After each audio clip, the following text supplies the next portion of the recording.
think, yeah, we're on there. There's Daddy on there. There's Daddy on there. Oh, there's Kinsley on there. You want to say hi, everybody? Yeah. Say hi, everybody. Say love you, everybody. Yeah, everybody. Yeah, I'm going to get a bath, everybody. Okay, bye-bye. Bye-bye.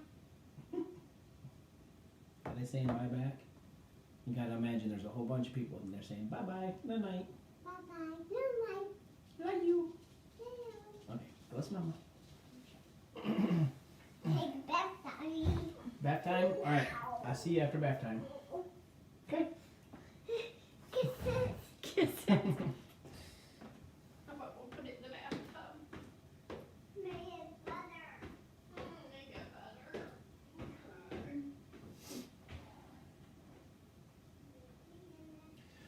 Alright. Well, how's everybody tonight? Hopefully everyone is good. Get on here and share to my page. Got Lois Nickel, Chris Nickel, Tracy, what's up, Tracy? Tammy Typeless, hello, Tammy.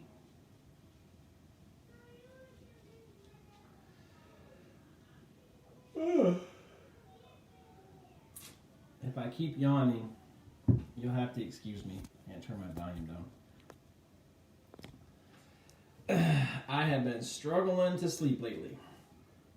Last night I didn't go to bed till after midnight. Couldn't fall asleep. Went to the couch. Tried sleeping on the couch. Woke up at 5 in the morning. Went back to my bedroom. And then passed out until 7 o'clock. And then I was late. So it was great. Great start for the day. So I'll probably get done with this. Go get in the hot tub for a minute. And go to bed. Get ready for tomorrow. Tomorrow's a new day. I did, however, enjoy the weather. The weather, that sun was amazing today. I rode around in my Jeep going from job to job, and the sun was shining, and it made me feel better, that's for sure. It was a nice day to be out driving around and get some stuff done, so that was good.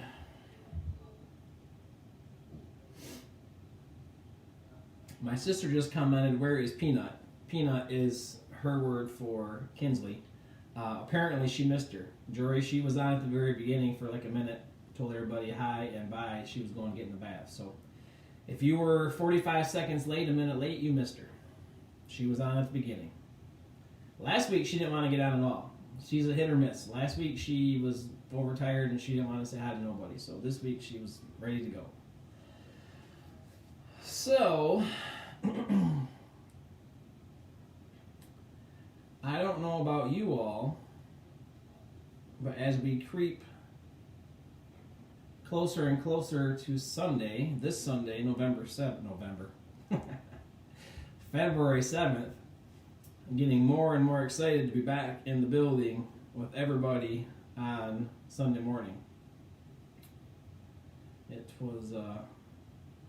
was nice last week, and it's going to be awesome this week. I am so excited to be back with everybody and worship and sing and listen to the message and all those things. It's going to be a good day to be back at church. It's going to be cold. I checked the weather. It's going to be like 15 to 20 degrees. So don't let that keep you away. You haven't been able to come for a long time. Don't let the cold weather keep you away. We live in Michigan. It's February. Good grief, I don't know what month it is. It's February. It's going to be cold. Dress accordingly. Come to church. You'll be glad you did. You will be glad you did. You will be blessed if you show up, for sure. We do our best. Alexis has been killing himself trying to get our live feed just perfect and get the sound right and the video right and the angles and the zooms. And Alexis has did an amazing, amazing job. Nobody knows how many hours that man has into putting on the production that happens on Sunday morning, but he has got a lot of hours over the last months trying to get all that stuff together, and he's done an amazing job. And now we're asking even more of them, because now we're back in the house, so we got to do the live show for everybody in the sanctuary, plus all the stuff that's projected live stream out onto YouTube and Facebook and all that. So Alexis has did a really good job. So shout out to Alexis on that. Him and Melissa do a ton of stuff that nobody sees, and so I just kind of wanted to give them a quick shout out. So, all right, is it 8:05? All right, let's get into it. Good devotional tonight. Like spot on, like great topic. So good devotional for tonight. The topic is costly discipleship. Costly discipleship. So it says, in our eagerness to make converts, I'm afraid we have lately been guilty of using the technique of modern salesmanship, which is, of course, to present only the desirable qualities in a product and ignore the rest. When I read that, I don't know why, because this kind of has a negative connotation, but I thought of a used car salesman. Does that make sense? Like they try to sell you on all the qualities that they think that you'll like. You know, they're trying to quick read you, trying to do like a quick study of you, to try to see like if you're a motor guy or if you're a tech, like a tech guy, or if you're a Chevy guy, or they're just trying to read you to try to figure out, okay, what do I need to put the hard sell on them? I don't really care about the color, I don't really care about this or that, but it's this thing that's going to sell them. I got to really sell them on this.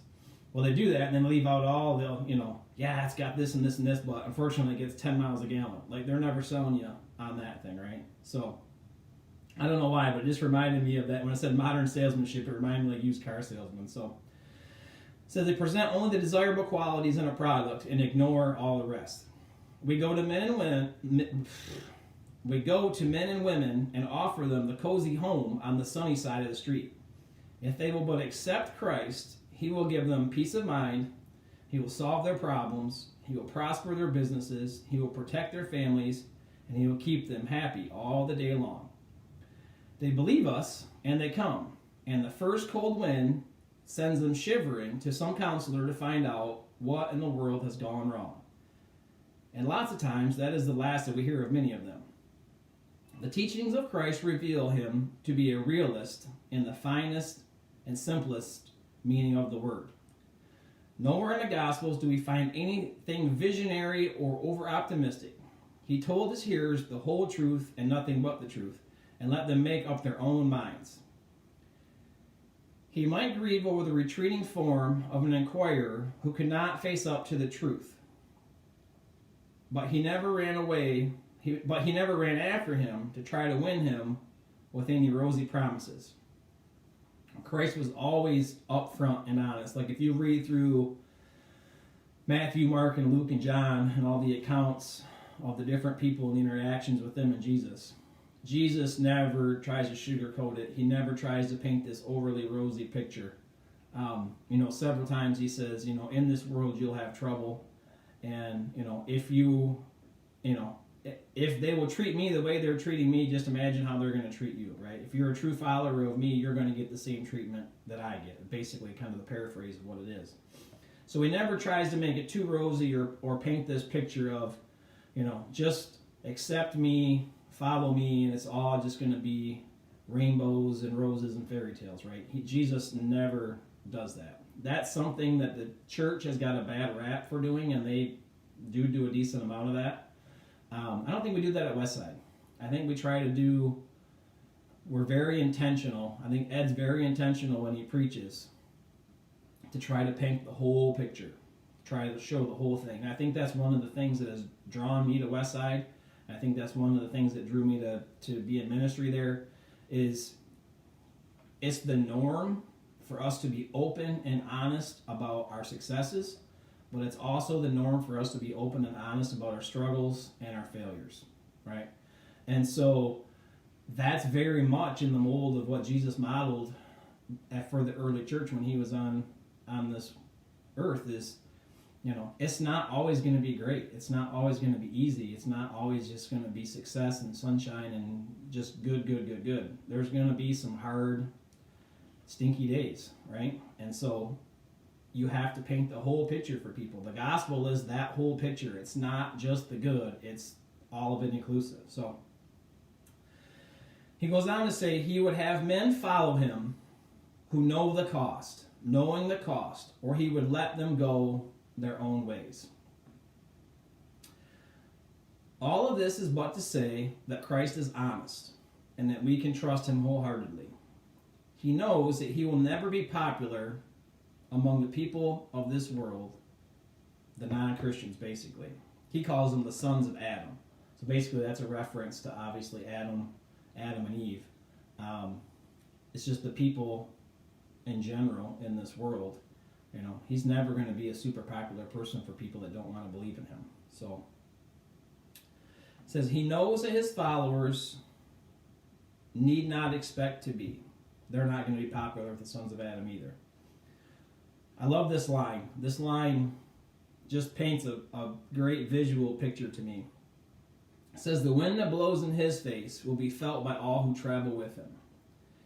And we are not intellectually honest when we try to hide the fact from them that times are going to be tough, things aren't always going to be rosy, and things aren't always going to be great. Just love that line. The wind that blows in his face will be felt by all who travel with him. So it reminded me, do you guys ever remember, my mom had this hanging up in our laundry room of our house, in the house that I grew up in Clio on Belland Court. And it was the footprints in the sand thing. And I don't know why it reminded me of that, but it just reminded me of, you know, I guess because the beach and the wind or whatever, but when you're walking side by side with Christ, when you're walking hand in hand with Christ and you're going in the same direction he's going, the same wind that hits him in the face is going to hit you in the face too. And so it just kind of reminded me of, the wind's not always going to be at your back, right? You familiar kind of with this idea of, a lot of times when you go hiking, or I figured it out when I got into running last fall. There would be times I would get out onto my road and I would start heading down the road, and some mornings the wind would be at your back, and it would be easy running, right? The first few miles would be easy because the wind's at your back. Well, some mornings you would go out and you'd turn that corner and the wind would blast you right in the face. And you knew them first 2 miles was going to be all uphill with that wind right in your face. And it wasn't going to be easy. And it wasn't going to be pretty. Like, it sucked a lot of life out of your legs the first 2 miles in, and then you still had a decent amount of miles left to go. And it just kind of reminded me of that feeling and that visual of, you know, there's some really, really great days being a follower of Christ. But you know what? There's some tough days too. And we have to take the good days with the bad days, but we also have to believe what Christ says is true, is that he's with us and he is for us each and every one of those days. There's not a day that I don't leave here that Christ doesn't go with me. And so, you know, that hasn't always been my life, and that has always been the story, but no matter what, how stinky the day is, I know that whatever's came to me, Christ has been there, right there with me. He and I have walked side by side together, and that's comforting.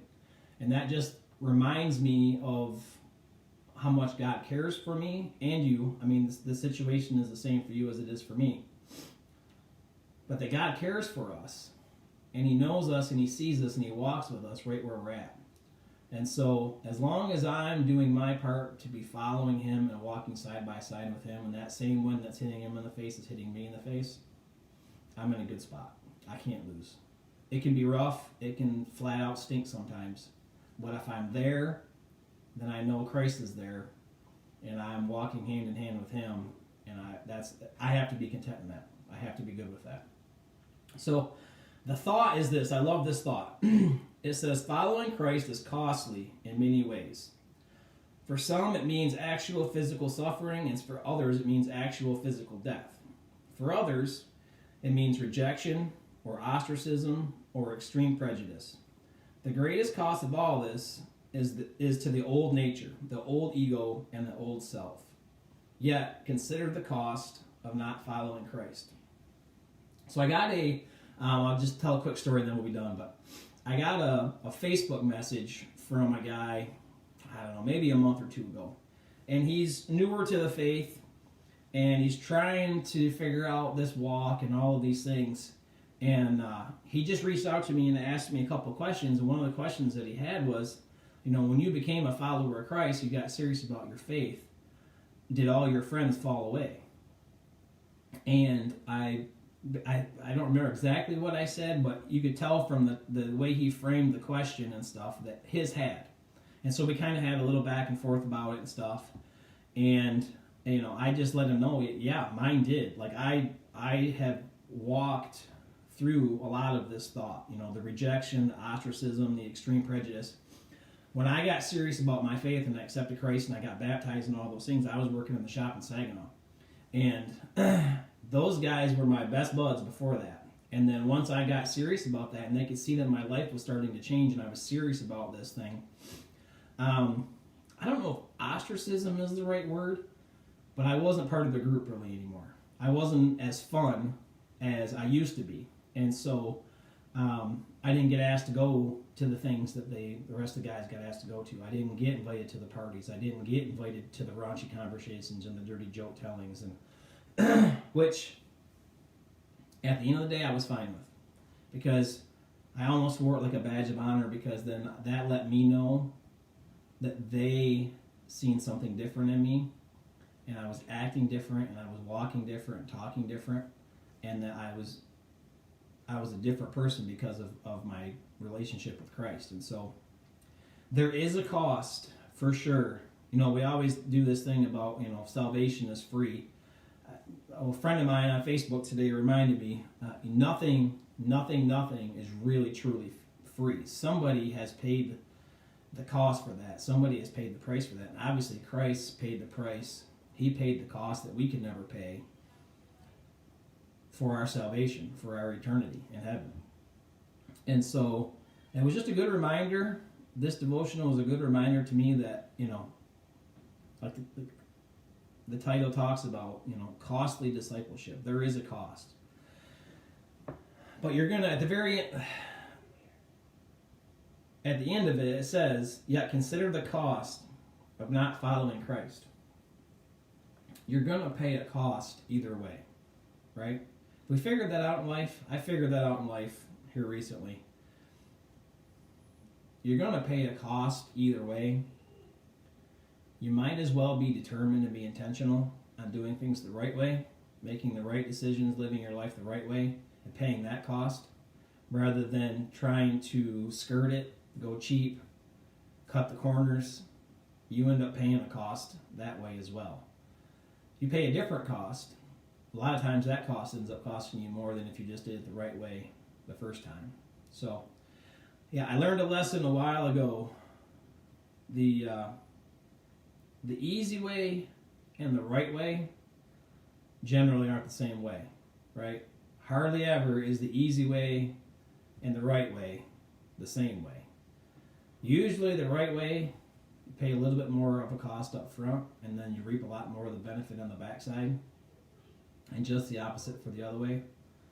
But I can honestly say, from how my life has changed and the things that have happened since I've been a follower of Christ, the cost that I pay for some of these things is so worth it in the return that I get through my relationship with Christ, through all the things that happens at the church, through the friendships I've gained. All of those things just incrementally, proportionally grow so much more than the cost that I pay for the few things that I give up to be a Christ follower. So, yes, discipleship is costly discipleship. I just pray that we realize that in the world that we live in, we're paying cost either way. Let's just be determined to pay the right cost at the right time in the right way, so that we can reap the benefits of being a follower of Christ. So, I don't know. That's what I got out of it. It was challenging, because there are days when the last thing I want to do is kind of take the high road or kind of go the right way. I just want to say, you know what, forget this. No one else is doing this.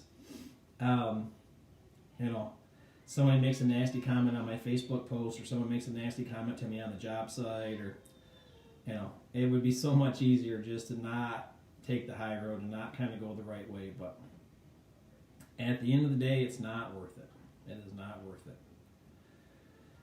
All right, I'm going to go back to Facebook, and see if there's any prayer requests or comments. If I can find it. Every time I leave out of there, I'm like, I gotta try to go back. I have a bugger of a time trying to find it. My dad said we are called to be weird. I don't know if that's exactly right. I get his connotation to it, but he's my dad, so I would. We're called to be different. Maybe that's what he's trying to get at. We're definitely called to be different. If we don't look different, then what are we doing, right? If we look like everybody else in the world, then we're probably acting just like everybody else in the world. We're probably talking like everybody else in the world, and we're not any different. If our faith in Christ, if our fellowship with Christ, if our walk with Christ doesn't directly result in us acting different, talking different, looking different in the world, we're not doing it right. All right, so Nina Stump said her daughter Michelle is home and doing better, so that's a praise. My dad has a friend named Gary Higgins, super nice guy, struggling with a couple of different things, honestly. So you can be praying for Gary Higgins. Said, pray for Janet Young. This is Pastor Ed sent me this. Pray for Janet Young. She's been admitted to the hospital to figure out why she's so weak. She did test negative for COVID. So that's good. So pray for Janet. And I think that's it. That's all I see. Okay. All right. So let's pray and then we'll get out of here. Father, I thank you for your goodness and I thank you for your grace. God, I just pray that you would be with Janet and that you would be with her tonight. She's in the hospital. She's been admitted. God, I'm just thankful that she is tested negative for COVID. I just pray that that stays that way. God, I just pray that you'd be with her and that you would strengthen her and you would give the doctors some insight and some wisdom as to what's wrong and that she would get better quickly and be able to return home to Gary. And I just pray that you would be with my dad's friend Gary as he's struggling with health and struggling with different issues that he has going on, causing him stress, God. Just pray that you would be with him, that he would sense your presence, and that you would be able to put him at ease, God, and that stress would go away, and that he would be able to enjoy himself and his time in Florida and all those things, God. I continue to pray for Michelle Stump.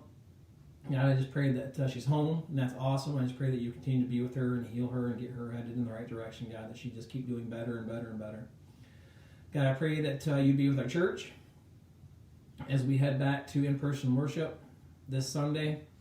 God, I just pray that we would all be able to be back in your house and enjoy worship and fellowship and hearing the word and all those things. God, I just pray that you would keep us safe, that you would keep us smart, and that you would keep us mindful of the situation of things that we are going on in the world we live in. God, I just pray that we would just be able to get back together and start resuming some sort of normalcy in your house, God. I long for the days of being able to show up on a Sunday morning and just being able to shake hands and hug and all those things. We're not there yet, but I just pray that we're headed in the right direction, God.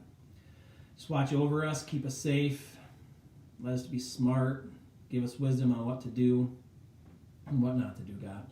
Pray that you be Pastor Ed as you give him an amazing word to deliver to us on Sunday. I pray that you continue to be with Pastor Ed and with his leg and heal that and get him back to 100%, God. Pray that you would be with us as a staff, that we'd be in unity, and that we would be able to figure out where it is that you're doing what you're doing, and we would be able to join in with you in those things, God. Just pray that whatever you want to do with the church in Genesee County, God, that you would do it at Westside Church. We're open and ready and available to follow you wherever you lead us. God, I thank you for all you do. I thank you that you are with us and you're for us. God, give us wisdom and empower us to deliver your gospel to whoever we meet on a daily basis, God. I thank you for all you do. I thank you for your son named Jesus. In Jesus' name I pray. Amen. All right, guys. It's on. It's on. It's on. Westside this Sunday, 10:45. I can't wait. All right. Eddie will be with you. Pastor Ed, Eddie will be with you tomorrow on Thursday. I hope you have a good night.